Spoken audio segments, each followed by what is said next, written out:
COVID-19 di Terengganu terkawal.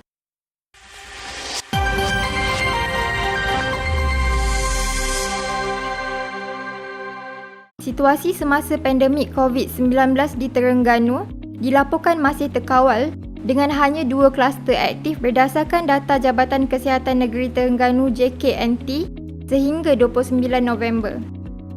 Pengarah Kesihatan Negeri Terengganu, Dr. Noor Azimi Yunus berkata, hanya 2 kluster yang masih aktif di Terengganu iaitu kluster Makeka Mukim Rasau dan kluster Kerengga Marang daripada keseluruhan 9 kluster yang telah direkodkan di Terengganu. Awalnya Rasau menjadi jingga disebabkan dia banyak. Dan disebabkan jingga itulah maka PKPB telah dikenakan pada Rasau pada 7 November dan pada 9 hari bulan November Terengganu telah dikenakan PKPB jugalah. Jadi semua orang dah terkejutlah pada waktu itu jadi jingga dan terus dikenakan PKPB. Dan alhamdulillah sebenarnya mungkin Rasau tu daripada jingga menjadi kuning dan akhirnya pada 22 November baru-baru ini telah menjadi hijau semula. Dan bila dah hijau, alhamdulillah juga PKPB yang telah dikenakan pada 9 hari bulan November di Terengganu ditamatkan juga pada hari yang sama. Jadi sehingga ke hari ini sebenarnya hijaunya ataupun kita kata Rasau dah jadi hijau dan kita tak ada lagi di Terengganu ini jingga ataupun merah tak ada. Sekarang ni kita masih ada kuning sahaja iaitu di daerah Marang saja. Di mana kita ada kluster yang terbaru iaitu kluster Kerengga.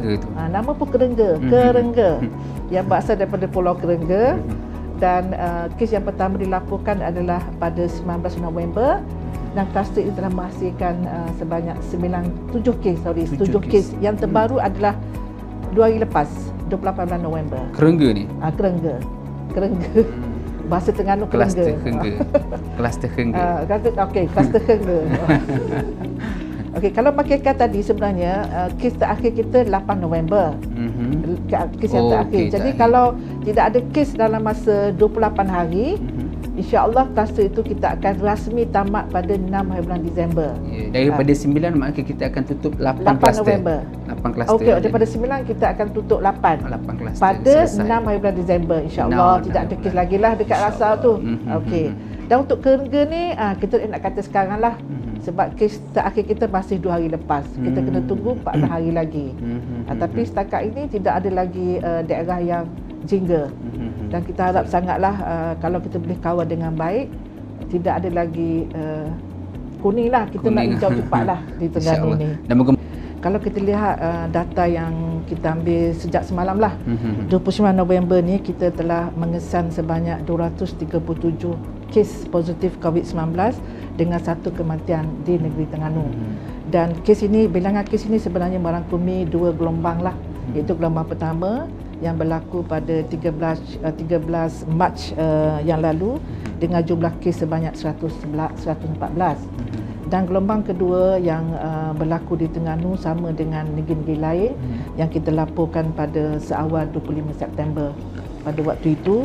Dan untuk gelombang kedua sehingga semalam sebenarnya kita telah melaporkan sebanyak 123 kes. Alhamdulillah kita tidak ada kematian untuk di gelombang kedua ini.